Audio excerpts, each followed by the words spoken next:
In the annals of aviation history, certain aircraft capture the public imagination and become legends.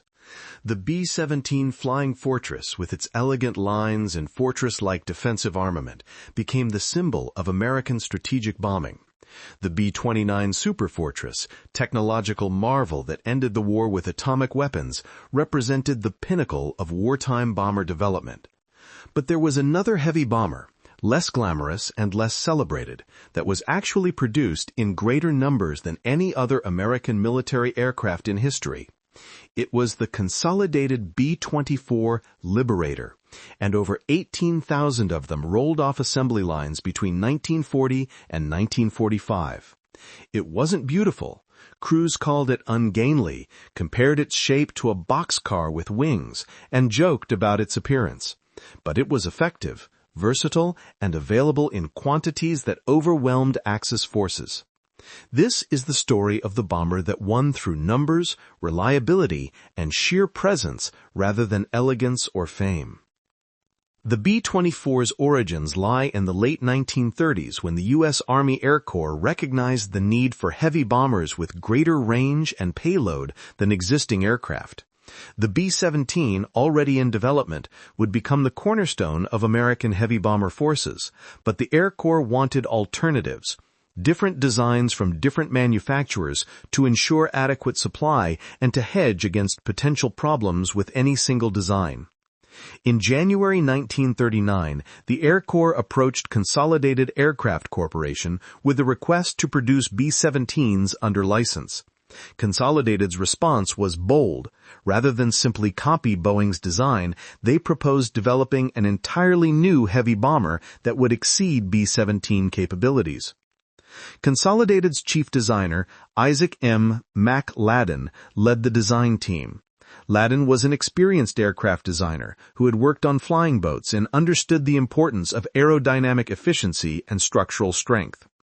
For the new bomber, designated the XB-24, Ladden made several critical design decisions that would define the aircraft's characteristics throughout its service life. The most distinctive feature was the wing. Ladden chose a high aspect ratio Davis wing, a design developed by David Davis that was longer and narrower than conventional wings with a unique airfoil shape. The Davis wing promised exceptional aerodynamic efficiency, providing long-range and high-altitude capability. But the design also had drawbacks. The wing was structurally complex, requiring careful engineering to achieve adequate strength, and it provided less lift at low speeds, making takeoff and landing more demanding than conventional wings. The fuselage design prioritized internal volume and structural efficiency over aesthetics. The result was a deep, slab-sided fuselage that maximized bomb bay capacity and provided ample space for fuel tanks. The fuselage shape was practical but ungainly, hence the flying boxcar nickname. But the capacious interior allowed the B-24 to carry more bombs and fuel than the more elegant B-17, giving it mission flexibility that would prove valuable. The tail design was unconventional. Rather than a single vertical stabilizer like the B-17, the B-24 used twin vertical stabilizers mounted at the ends of the horizontal stabilizer. This configuration provided directional stability while keeping the vertical stabilizers shorter, which reduced structural weight and allowed easier access to hangar doors. The twin-tail configuration became the B-24's most recognizable feature besides the Davis wing. The prototype XB-24 first flew on December 29, 1939, piloted by Consolidated test pilot William Wheatley. Initial testing revealed an aircraft with impressive performance, maximum speed around 300 miles per hour, service ceiling above 30,000 feet, and range exceeding 3,000 miles with a substantial bomb load. These capabilities met or exceeded the Air Corps' requirements, and production orders followed quickly. But early testing also revealed problems. The Davis wing, while aerodynamically efficient in cruise flight, was tricky at low speeds. Pilots had to maintain precise airspeed during approach and landing. Too slow and the aircraft could stall suddenly, too fast and landing distance increased dangerously. The high wing loading, weight per square foot of wing area, made the B-24 less forgiving than the B-17, requiring more pilot skill and attention. These handling characteristics would challenge many pilots throughout the war, particularly less experienced crews. Production of the B-24 ramped up quickly as war approached and then engulfed America. Consolidated San Diego plant was supplemented by a massive new facility in Fort Worth, Texas. Ford Motor Company, applying automotive mass production techniques to aircraft manufacturing, built an enormous plant at Willow Run, Michigan specifically for B-24 production. Douglas Aircraft built B-24s in Tulsa. North American Aviation built them in Dallas. At peak production, one B-24 rolled off assembly lines somewhere every 63 minutes, an astonishing rate for such a complex aircraft. The production methods Ford pioneered at Willow Run revolutionized aircraft manufacturing. Henry Ford applied assembly line principles to bomber production, breaking the complex assembly process into sequential stations where specialized workers performed specific tasks. Subassemblies were built in parallel and brought together for final assembly. The results were dramatic. What had taken months now took weeks, and costs per aircraft dropped substantially, even as production quality improved.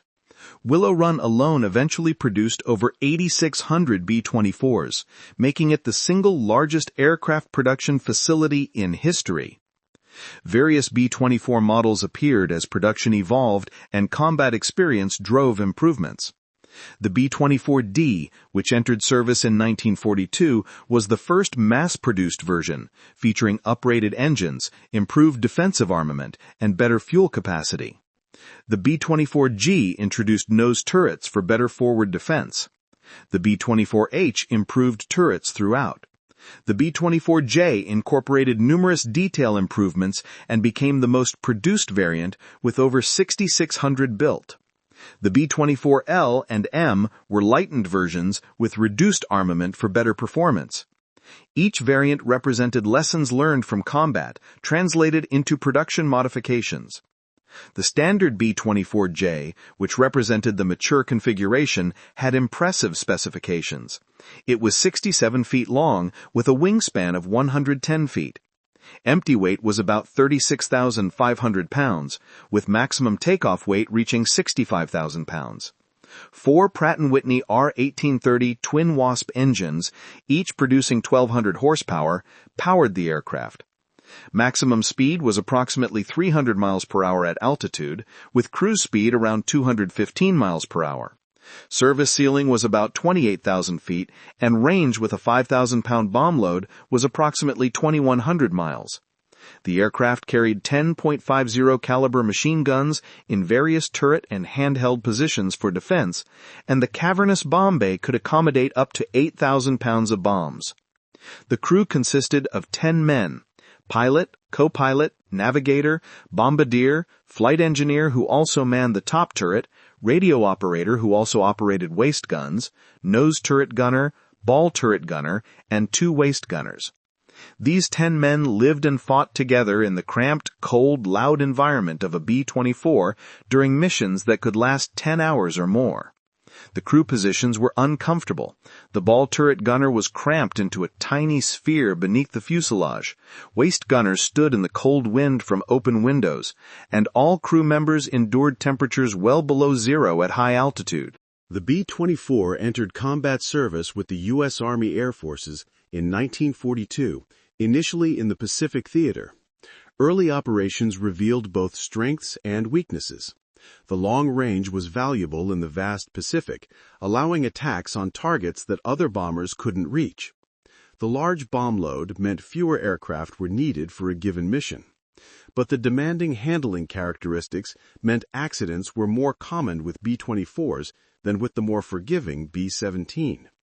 The high-altitude capability was less useful in the Pacific, where missions were often flown at medium altitudes. The Ploiești raid on August 1, 1943, became the most famous B-24 mission of the war. This was Operation Tidal Wave, a low-altitude attack against Romanian oil refineries that provided critical fuel to Germany. The mission involved 177 B-24s flying from bases in Libya, navigating over 2,400 miles to Romania, attacking at extremely low altitude to achieve surprise, and returning to base. The mission was extraordinarily dangerous. Low-altitude attacks exposed bombers to intense anti-aircraft fire, and navigation errors complicated the attack. The results were mixed. The refineries were damaged, and oil production was temporarily reduced. But losses were catastrophic. 54 aircraft were shot down or crashed, with 532 airmen killed or captured. 5 medals of honor were awarded for heroism during the raid, the most ever awarded for a single action. The Ploiești raid demonstrated the B-24's long-range capability. No other Allied bomber could have reached the target, but it also showed the terrible cost of attacking heavily defended targets. Colonel Leon Johnson, who commanded one of the B-24 groups at Ploiești and earned the Medal of Honor for leading his formation through intense fire to attack the target, later described the mission. "We came in at treetop level, maybe 50 feet, at maximum speed. The Germans were waiting. Anti-aircraft fire was everywhere, tracers filling the sky. We could see our bombs hitting refineries, causing explosions and fires. But we were also seeing our aircraft shot down, exploding, crashing in flames. It was the most intense combat I ever experienced. The B-24s took terrible punishment, but kept flying, kept attacking. Some aircraft with engines shot out, wings damaged, barely made it back to Libya. Others didn't make it at all." In Europe, B-24s equipped numerous bomb groups in the 8th and 15th Air Forces, flying strategic bombing missions against German industry, oil production, transportation, and military targets. The B-24's longer range compared to the B-17 meant it could reach targets deeper in Germany and could operate from bases in Italy to strike targets in Eastern Europe inaccessible to England-based bombers. This flexibility was strategically valuable, allowing Allied air forces to strike German war industry wherever it existed. The disadvantages of the B-24 in European combat became apparent. The high wing loading and demanding handling meant that damaged B-24s were harder to control than damaged B-17s. The B-24's tendency to catch fire when hit in fuel tanks, the Davis wing's thin profile, didn't allow as much space between fuel tanks and outer skin as the B-17's thicker wing, made crews nervous. The B-24 couldn't sustain as much battle damage as the rugged B-17 and still remained flyable. These factors meant B-24 crews often envied B-17 crews, who flew what was perceived as a more forgiving, safer aircraft. Lieutenant Robert Beek, a B-24 pilot with the 15th Air Force flying from Italy, described the experience. "The B-24 was a demanding aircraft. You had to fly it every moment. It wouldn't forgive inattention the way a B-17 would. On takeoff, heavily loaded with fuel and bombs, you'd use every foot of runway and pray you'd get airborne before running out of concrete. In formation, you constantly adjusted throttles and trim to maintain position. If you got hit and damaged, the B-24 became even harder to fly.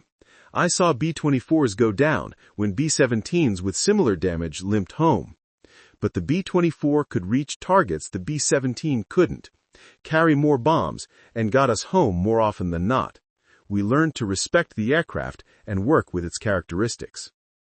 The B-24's contribution to defeating German oil production was significant. The 15th Air Force, based in Italy and equipped heavily with B-24s, made repeated attacks on German synthetic oil plants and Romanian oil fields.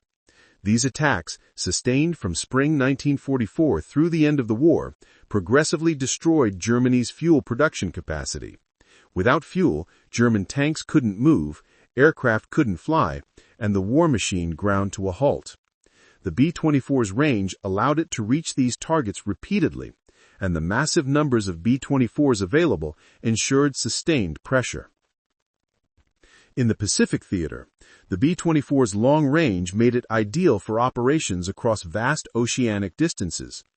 B-24s attacked Japanese shipping, struck island targets, bombed Japanese facilities in Southeast Asia, and conducted mining operations in Japanese waters.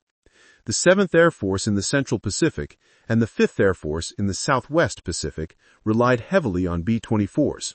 The aircraft's ability to carry substantial bomb loads over long distances was perfect for Pacific operations. B-24s also served in maritime patrol and anti-submarine roles. The U.S. Navy operated B-24s designated PB-4Y-1 Liberators, and later the significantly modified PB-4Y-2 Privateers for maritime patrol. These aircraft hunted German U-boats in the Atlantic and Japanese submarines in the Pacific. The long endurance allowed extended patrols over oceanic areas, and the aircraft carried depth charges, bombs, and rockets for attacking submarines. Several U-boats were sunk by B-24s, contributing to Allied victory in the Battle of the Atlantic. The RAF received thousands of B-24s under Lend-Lease, using them extensively in multiple theaters. RAF Coastal Command used Liberators for maritime patrol and anti-submarine warfare in the Atlantic, closing the mid-Atlantic gap where U-boats had previously operated beyond range of land-based aircraft. RAF bomber squadrons used Liberators in the Middle East and Southeast Asia, where long range was especially valuable. The RAF generally preferred the B-24 to the B-17 for its greater range and payload, even though they acknowledged the B-17's better handling. Special operations variants of the B-24 served in classified missions.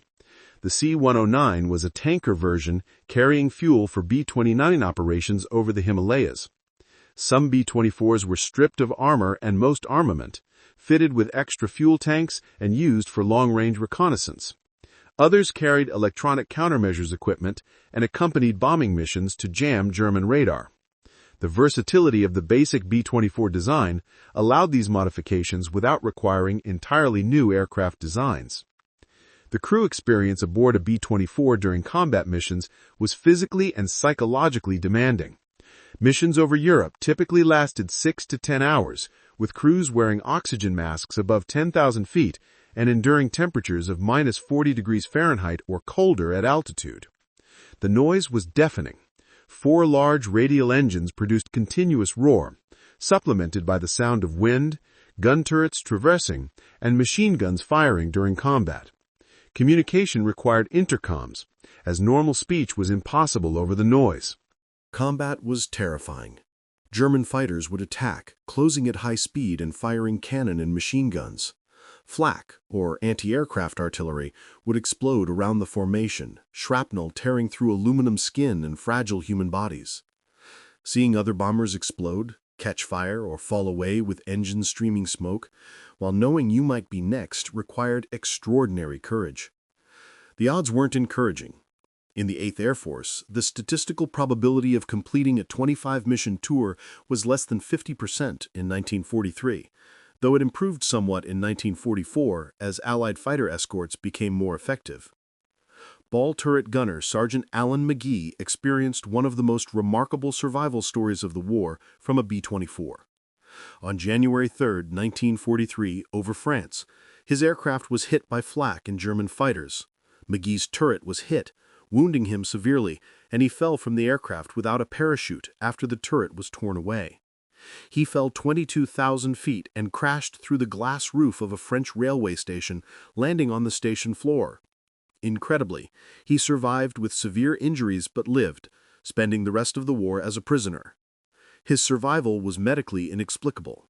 Falling 4 miles without a parachute should be fatal, but the glass roof apparently broke his fall just enough, combined with remarkable luck and medical care from German doctors who found his survival fascinating. The maintenance demands of the B-24 were substantial. Each aircraft required hundreds of hours of maintenance for every hour of flight time. Engines needed regular service with oil changes, spark plug replacements, and valve adjustments. The complex hydraulic systems controlling turrets, landing gear, and bomb bay doors required constant attention. Battle damage repair was continuous. Every mission brought back aircraft with holes from flak and fighters that needed patching. Ground crews worked around the clock, in all weather, keeping their aircraft flying. Staff Sergeant Mike Aruth, with a B-24 crew chief with the 15th Air Force, described the maintenance challenges. Our aircraft took punishment on every mission. We'd patch flak holes, replace damaged systems, change engines shot up by fighters.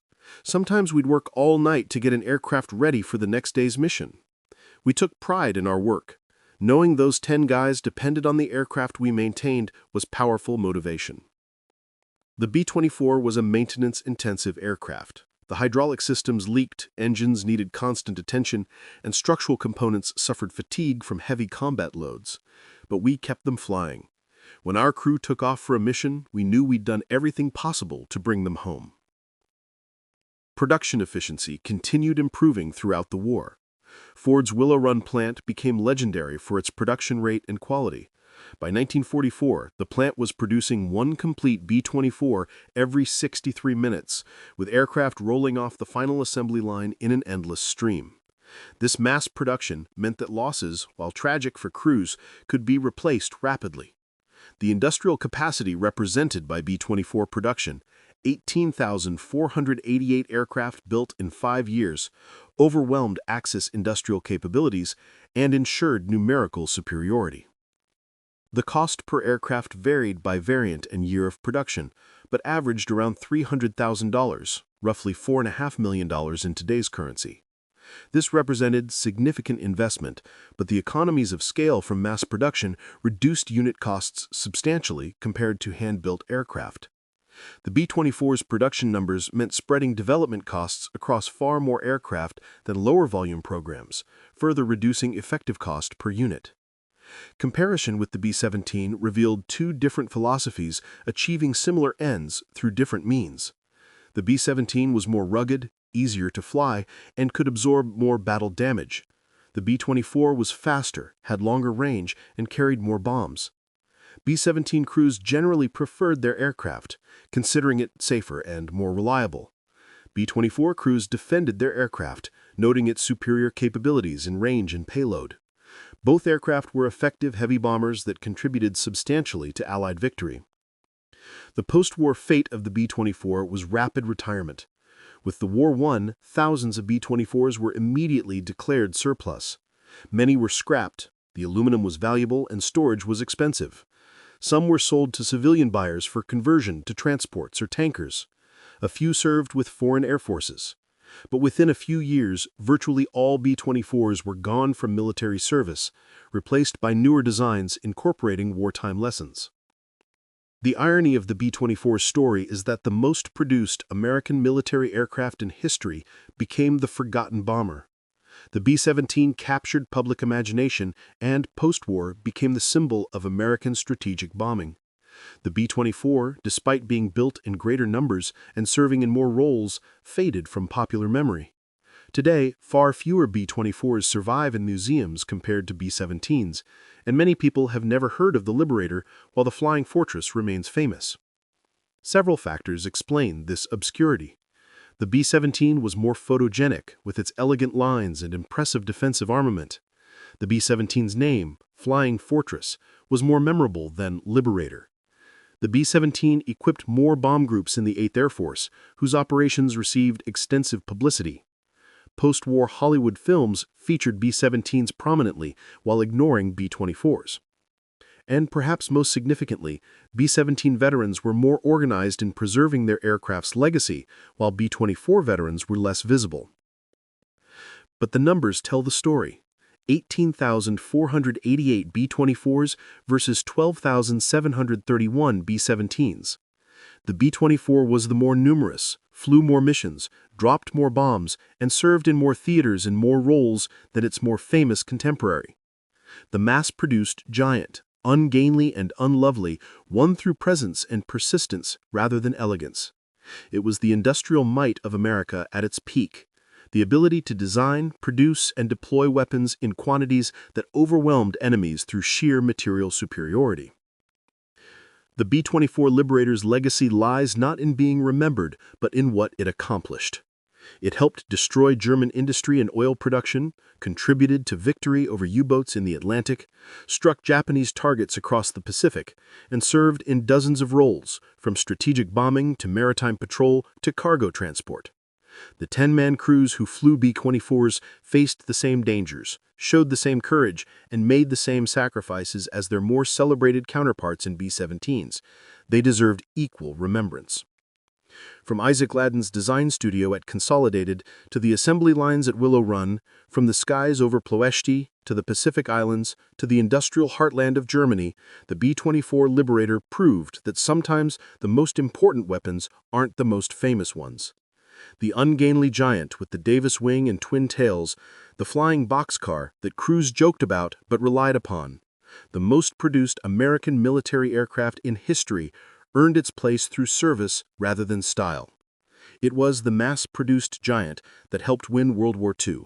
And though history may have forgotten it, the B-24 Liberator deserves to be remembered alongside the more celebrated weapons that share credit for Allied victory.